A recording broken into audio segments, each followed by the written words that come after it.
There we go. I had to turn off my jukebox. I was playing some old stuff. At any rate, you've seen this. This is the K5 Pacific with the reverse switch in the boiler. And as you may know, and I'm sure most of you do know, there is a version of this for the Atlantic. That didn't work. So I have one here for comparison. The reverse unit was taken out. I think someone asked for it and I sent it to them. But in any case, the similarities you can see here, we have the headlamp. We have a flat spot and then this notch here with a single screw back here. This is where the reverse would screw down to. And then on the body itself, you have these tabs here that the other body, the boiler body, slides into, and then of course the motor mounting flange that is identical. So what I wanted to show was, as we look at our components that I showed yesterday on where you can take this kind of an engine. This is another variation, but this one is an exact model of it. I think this might be the one we had yesterday. I can't recall. Nope, it's not. This one is not Leon's. This is mine. Okay. But what you see here is, pardon me, flat space in the notch, and how we have smoke in here now and all this. And so this is the things that we can do to them. And I was going to illustrate what's been done in the way of product standardization. If you can recognize any similarity between these engines, that would be good. The factors that I wanted to point out, simple. Obviously the chassis is shorter, so what happens is the adapter gets changed. Here you can see there's an early step here and then the screw is back here, so we had to make a new adapter, which is really easy. But the beauty part is that's the exact same smoke PC board. Then we come back here to the motor. You'll see the shape for the field housing is identical with the exception of the magnets. This has a big magnet, this has a thin magnet. I wanted to tell you, this is not weak, okay? It's just thinner.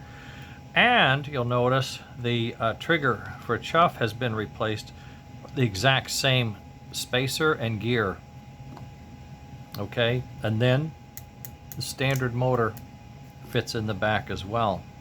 So to take our concept for the Royal Blue and adapt it to the 300 Atlantic required one new part.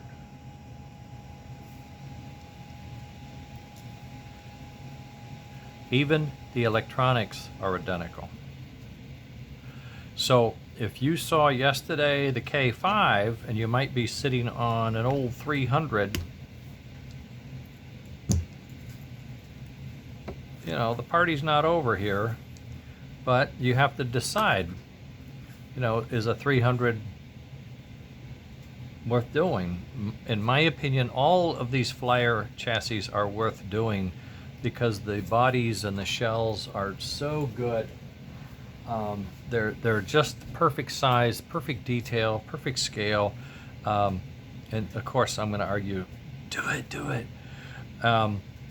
And everything we talked about is one-to-one here for the Atlantic. Mounts, if you need them, molded in, but here is where we get, because we don't have a gear to get to, we have to put a gear in, and we have it.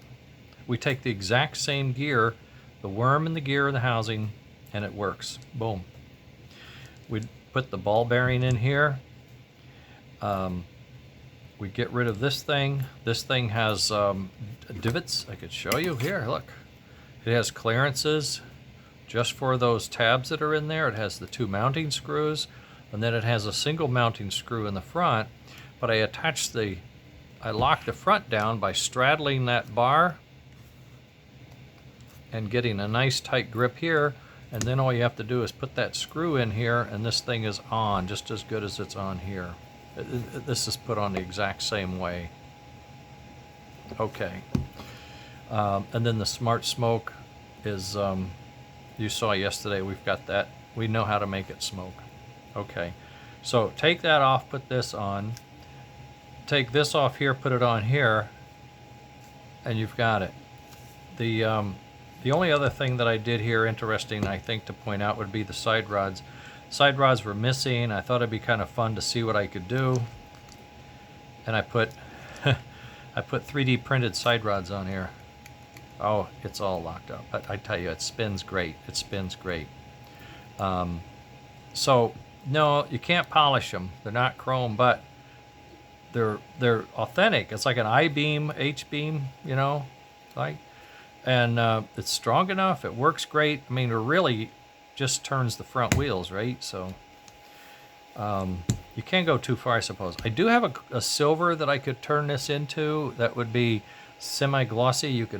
It's a plastic, but you can kind of get a polish on it, make it gleam. It won't shine like chrome, but it'll be okay. Anyway, that was the idea. Show you this, show you that, let you know what's going on in that front. So that if you thought, well, I don't have a Pacific, but I do have an Atlantic, well, parts are the same. So same, $25 here and there, about the same. So about $100 you can do this to an Atlantic, to a Pacific, and I'll get the details on that. It may be, I don't think it'll be less, I'm afraid, but it might be a little more. But I'll get you the straight scoop, and I'll tell you exactly what my costs are, and then you can decide. But you know, the thing to think about is the smoke. 7 years in research and development, and it's, you know, it's now pretty well good. Same with the smart smoke. Motor didn't take as long, but maybe 2 or 3 years in that to get the magnets right and the shape and how it goes together. I mean, it's a complicated part. You really don't know what goes into something until you get your hands on it and look at it. And you can replicate it, but you know, do you really want to spend the time? All I want, I think $5 you can have this STL, something like that. So at any rate, there you go. This is where we're at, and I just finished a remount, a reprint on the six-wheel truck. I'm working on. I had a little problem with my articulation. It was kind of tight, so I've made some adjustments. Going to have a little more room.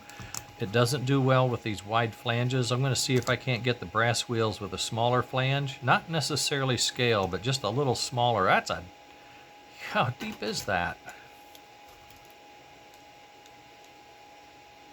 That's 2.3 millimeters, 0.08 inches. I don't know. It seems like a lot to me, whatever that is. Anyway, 1/10 of an inch, 1/10 of an inch. That's a lot of flange. It gets in the way, but this is going to be awesome. I got the side rails in black, but I needed a pivot pin and I needed a little more clearance. I've shrunk these pieces down. Oh, I don't have it handy, but my adapters were bigger.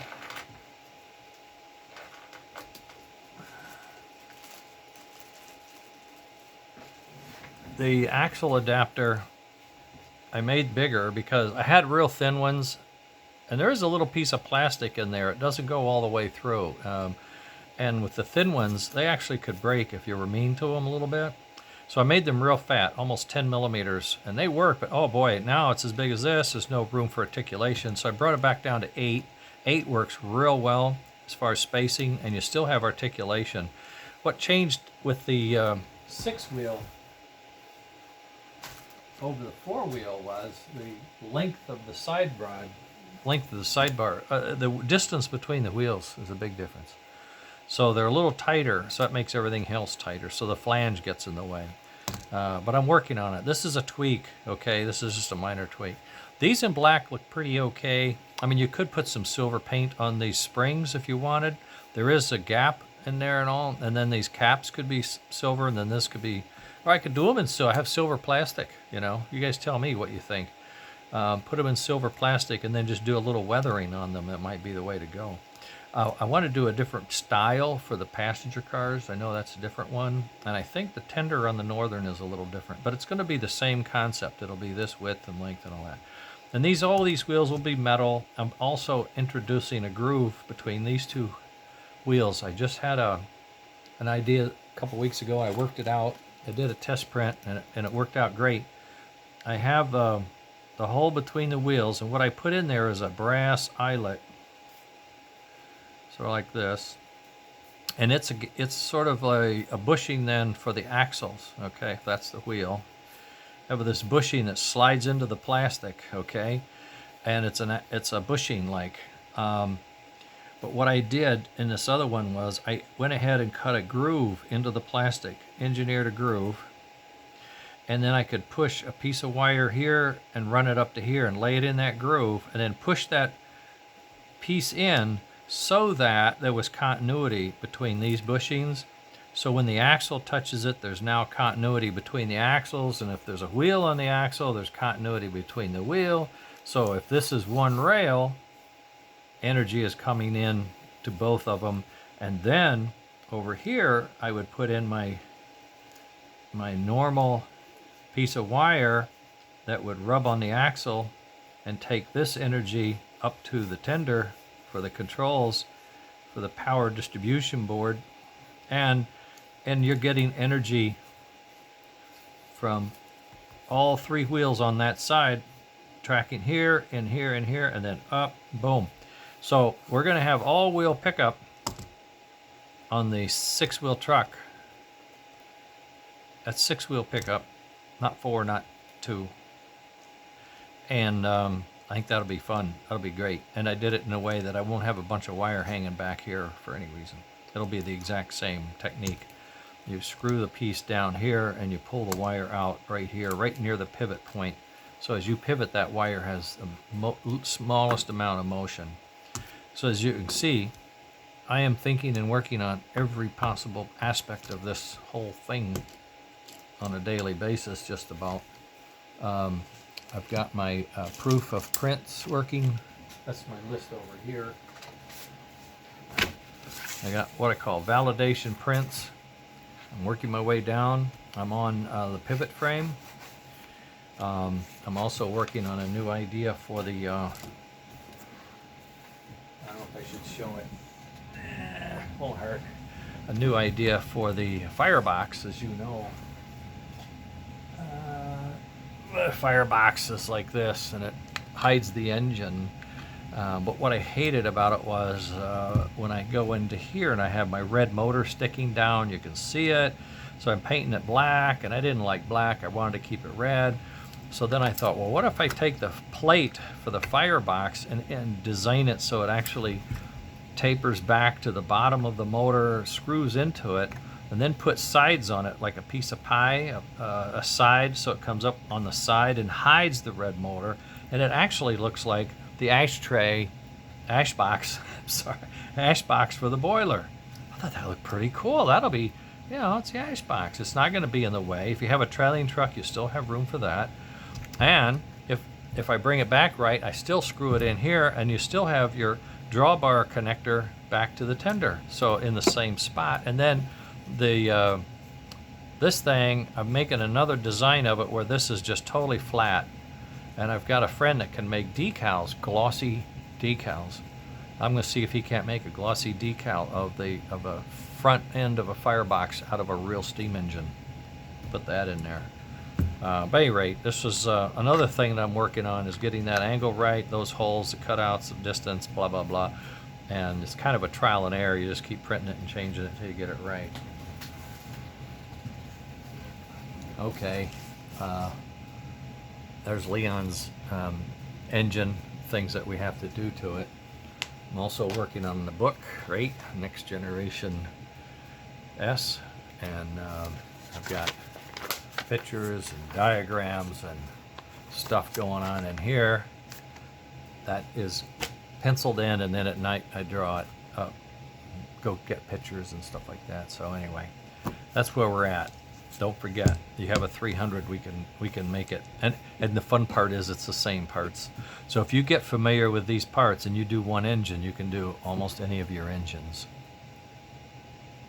Even if you have one that has smoke, you get a different lid, but your smoke stays the same. Or if you have an engine with no smoke, I can give you this smoke and an adapter. Depending on your chassis, we can adapt it to all the chassis that are out there so far, even the Franklin. Yeah, I've designed it. I haven't built one yet. I have a Franklin. I should probably do it, I suppose. Okay, that's it. Sorry about that. Meant to be short and it's not. Went over. Always talk too much. Printer's running though, so, not much to do right now. Okay, later, gang. Have a good one.